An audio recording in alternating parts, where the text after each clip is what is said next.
welcome to Pradhyan Education. I am Sneha Shah, your tutor. As you know, we are currently running your chapter number 9, that is some applications of trigonometry, and before this we have completed the main chapter, that is introduction to trigonometry. In this chapter we have completed up till examples 1 to 7, and now in this video we will be beginning with the exercise 9.1. In this video, the videos are in parts. In this video you will be getting your question number 1 to 4, and then in the next video you'll be getting question 5, 6 and 7. So without wasting much time, let's go ahead with exercise 9.1, question number 1. See, in questions में main क्या है, to understand the question and to draw the figure. Figure बन गया, उसके बाद कुछ नहीं है in questions में. Question number 1 is a circus artist is climbing a 20-meter long rope which is tightly stretched and tied from the top of a vertical pole to the ground. When you read the word vertical, it means perpendicular, and to the ground, that means there is a ground, there is a base and there is a vertical pole, and a rope is arranged or tied to the top of the pole. See, this is the pole, this is the ground, and this is a point on the ground जहाँ से rope को बांधा हुआ है to this point on the top of the pole, and this is the actual rope जिसको ये circus artist will be climbing this rope. See, find the height of the pole if the angle made by the rope with the ground level is 30 degrees. Rope का angle with the ground is 30 degrees. You have to find the height of the pole. Very easy. Now, if you have drawn the figure, then it becomes extremely easy. See, अगर 30 degrees दिख रहा है और आपके पास ये है, आपको ये find करना है, तो you don't have the opposite side, you have the hypotenuse and you have the angle.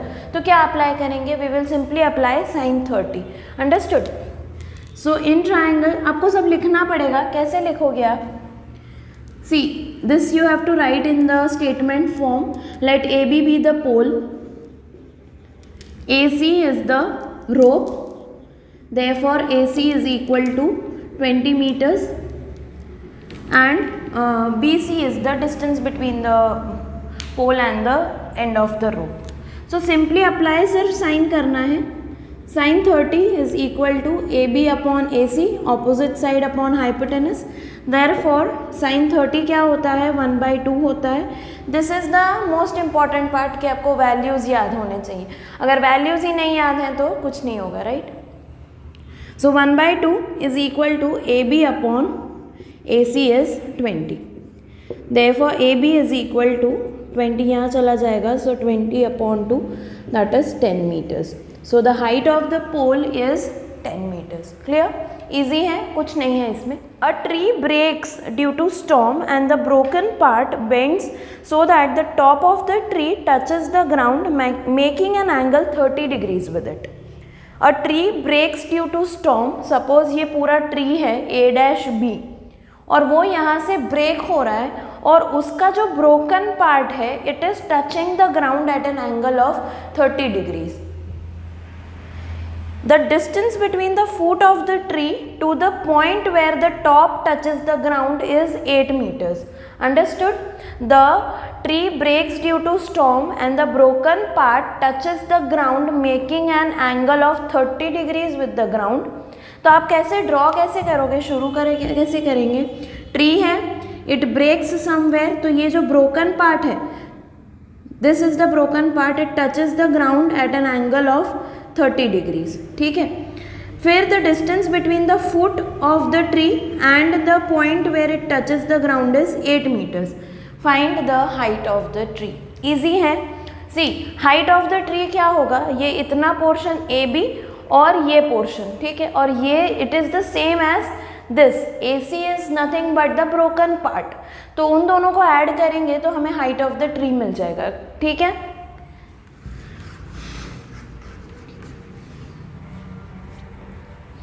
So how to find? We need to find two things. एक तो AB और एक AC. करेक्ट. तो हमारे पास एक एंगल है और we have a side.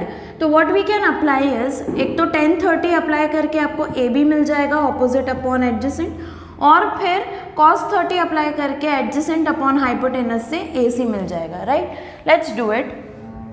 tan 30 is equal to, tan 30 क्या होगा? It will be AB upon BC, opposite side upon adjacent side. tan 30 का वैल्यू क्या होता है? It is 1/√3। AB क्या है? We need to find, BC is 8, therefore AB is equal to 8/√3. Then for AC what we will do is we will apply cos 30.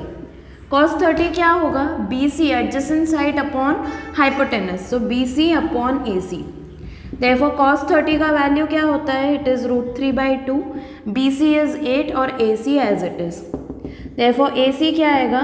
ये यहाँ जाएगा √3 नीचे, so 8 × 2 upon √3 which is nothing but 16 upon √3। Now total height क्या होगा? It will be AC plus AB because AC is equal to A dash, right? That is the same height, जो टूटा था उतना ही पार्ट नीचे गया है।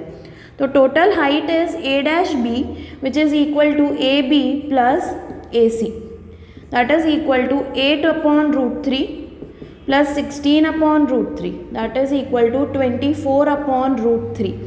Now we usually don't keep a root in the denominator, तो हम क्या कर रहे हैं? हम इसको rationalize कर रहे हैं by multiplying this by √3/√3.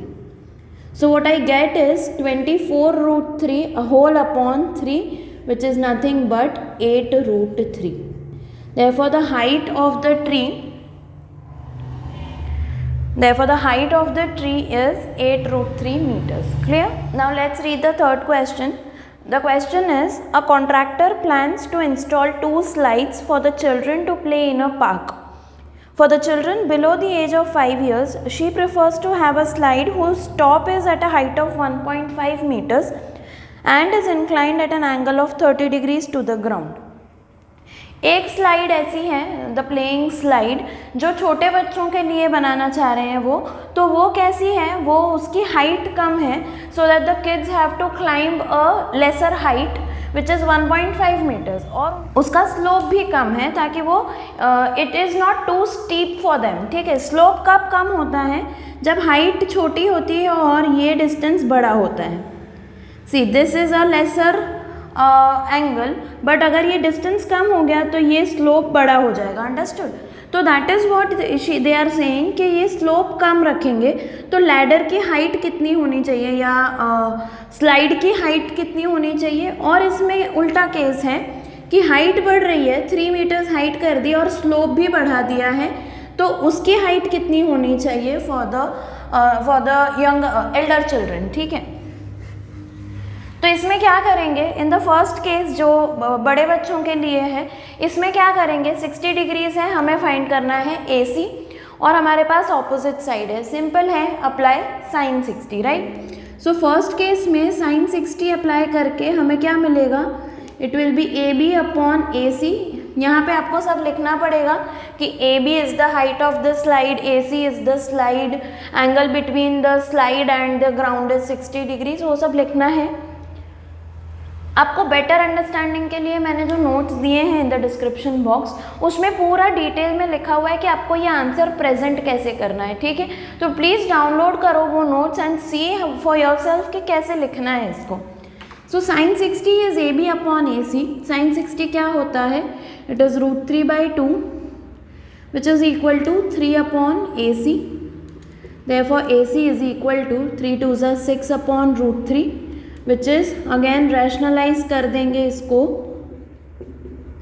तो ये आ जाएगा हमारा 6√3/3 दैट इज़ 2√3। ठीक है, this is the height of the first slide for the elder children. For the younger children ये वाले के लिए क्या आएगा?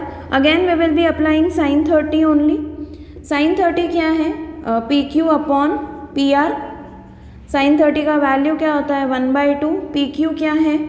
1.5 upon PR। So PR is equal to 1.5 × 2 that is 3 metres.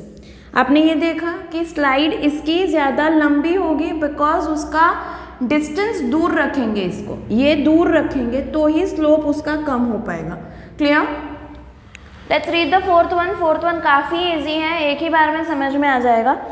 It is the angle of elevation of the top of a tower. The angle of elevation मतलब नीचे से ऊपर देखा जा रहा है, of the top of a tower from a point 30 meters away from its foot. Top of a tower from the ground which is 30 meters away from the foot of the tower is 30 degrees. Find the height of the tower. Simple है, adjacent side दिया है, opposite side find करना है. क्या apply करेंगे? tan theta. सो यहाँ पे tan 30 क्या होगा? tan 30 will be AB upon BC. tan 30 का वैल्यू इज 1/√3. AB फाइंड करना है, BC दिया है 30. सो AB आया आपका 30 अपॉन √3. अगेन रैशनलाइज करना पड़ेगा. So this gives me 30√3/3, that is nothing but 10√3. So the answer to your question number 4, that is the height of the tower is 10√3 meters. Clear? So that's about first 4 questions of the chapter or the exercise. In the next video second part में आपको 5, 6, 7 questions मिलेंगे, 3 questions, and in the next part the remaining ones. Okay? आज ही upload हो गया है तो please जाके latest video check करना आफ्टर वॉचिंग दिस. तो वो कौन सा वीडियो होगा? इसके बाद वाले 3 questions, question 5, 6 and